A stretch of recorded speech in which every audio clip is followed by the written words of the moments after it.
Tony Stark and his ragtag team of super revolutionaries have seen what they need to become in order to defeat the Maker's Cabal, but will they be able to enact Ultimates 3.0 soon enough? Or is time simply not on their side? Well, let's hop into the pages of the Ultimates issue number 13 and find out together, shall we? So then, as we join this brand new story, it seems that Iron Lad is actually more engrossed with the Immortus engine than usual, which is actually saying something, so much to the point Janet is starting to worry about his well-being, which is certainly interesting when we stop to remember that Janet is actually the double agent for Nick Fury and the Agents of Hand. Now, a really cool thing this issue does is that all the action is actually built around Tony compiling a message for his father Howard, who still may or may not be alive. In the wreckage of Latveria, Iron Lad talks about how the Ultimates have gone out of their way to completely revamp their focus when it comes to toppling the Maker's Cabal. How they're working harder than ever to redefine what the word Ultimates even mean, how they're working to try and get into the ears of the children, the next generation, the ones who had their future stolen, and who will be inheriting the world from the Maker's Cabal should the Ultimates be successful in saving it. More than anything though, Iron Lad says he wants to give these people something that they can actually believe in. Tony loved his father Howard, but he admits that there were times in his life when he felt he was a little disconnected, seeing himself as above politics and beyond good and evil. Thankfully though, Tony has found a great ally and role model in Steve Rogers' Captain America. A man who knows very well what it means to stand for something and stand against something. Steve is redoubling his efforts right now to try and take down the Red Skulls. Not just because their leader, the Grand Skull, is Steve's own wayward sidekick Bucky, but also because challenging this separatist, Nazi-worshipping militia that even the Maker's own people haven't bothered to take down helps show the people of this world that their enemies are all one and the same, but more importantly, that when all of this is said and done, the people will have something new, something good to believe in. So hopefully they don't fall in so easy with the next villain serving them up some twisted, destructive ideology. Oh, but it goes so much deeper than that too. As we've learned from other issues, the Maker's Cabal pretty much controls the entirety of media all over the world, and they've been all too quick not only to brand the Ultimates as terrorists, but also hide what's really going on in the rest of the world. Wars in Africa, and islands full of gamma test subjects. This is where the Ultimates come on in, creating their own news app, where the heroes can talk to people directly. They're also teaching them how to build their own communities, how to farm, and even protect themselves from hand aggression with a good old-fashioned Molotov cocktail. Now, it might seem easy, but it isn't. In fact, the Ultimates know full well that some of them are going to have to make the ultimate sacrifice, and Jim Hammond, the Human Torch, ends up being the first through that gate. As he puts it, he's lived long enough, has only one real friend, and they've long ago said all there needs to be said between each other. As far as what he does next, he heroically and stoically tells Iron Lad that he plans to do what he was built to do, to start a fire. God damn, this version of Human Torch is so freaking cool, isn't he? Iron Lad's also not forgetting the promises he made to his other teammates as well. He actually returns with She-Hulk to Gamma Island, where Banner and the other immortal weapons are already invading. In fact, this is quickly turning into something of a Vietnam situation. Tony apologizes to She-Hulk, saying that this is all his fault, but She-Hulk is resolute, saying that the only problem she has is that she didn't start doing all of this sooner. Gamma Island is her and her people's home, and they're gonna fight for it. Then, of course, there's Thor, God of Thunder. Tony tells his father that he spoke to God once, and God answered in a thunderous tone that, well, he's kind of busy with the Nine Realms, maybe you should call back later. Surprisingly, though, the place where the Ultimates are actually seeing the greatest level of change and success is over with Luke Cage. Through his hard work, the super prisons that Howard Stark built have become their own independent city-states. It probably helps that these over-militarized prisons were stockpiled with a crap ton of weapons that the good guys are actually able to use to keep the Cabal at bay. But the real hard work actually happens inside, where Luke, alongside Danny and others, are working day and night to actually rehabilitate the hundreds of thousands of prisoners in their care.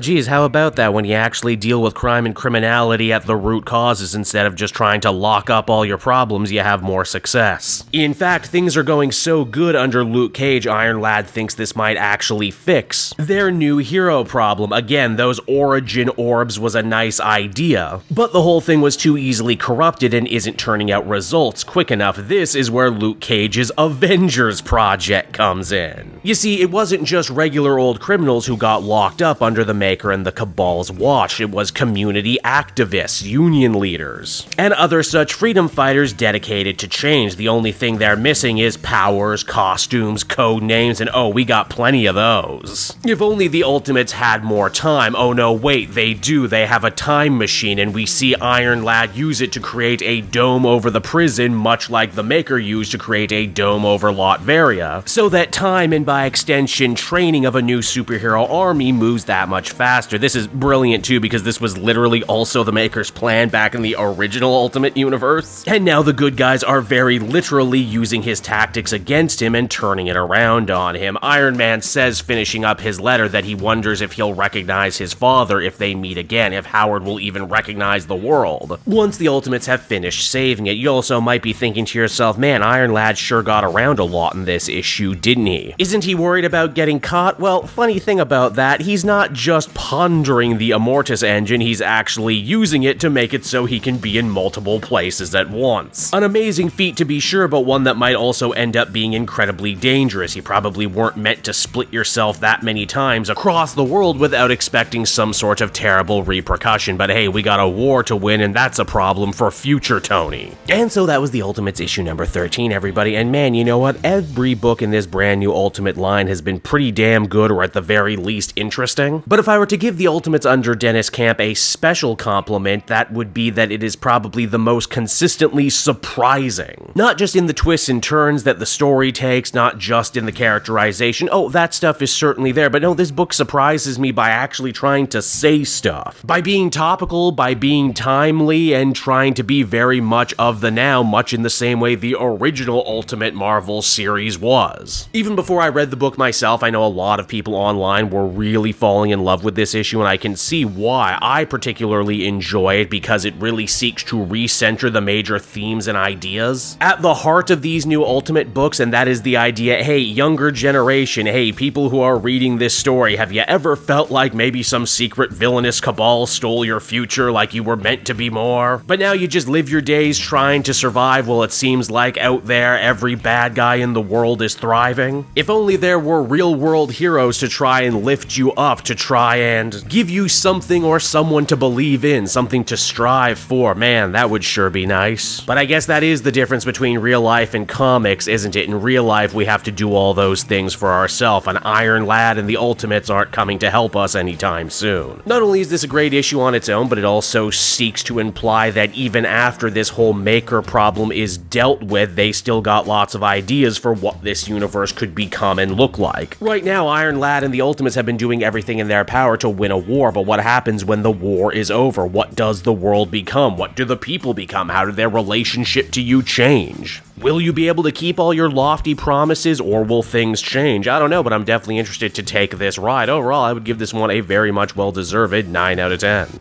Hey there everyone, it's your pal Cape Joel again, and if you're seeing my face right now, that means you watched to the end of the video, and I'll always be grateful for that. Retention helps in this crazy YouTube game, and so does becoming a patron. If you head on down to the description, you can find a link to my Patreon page.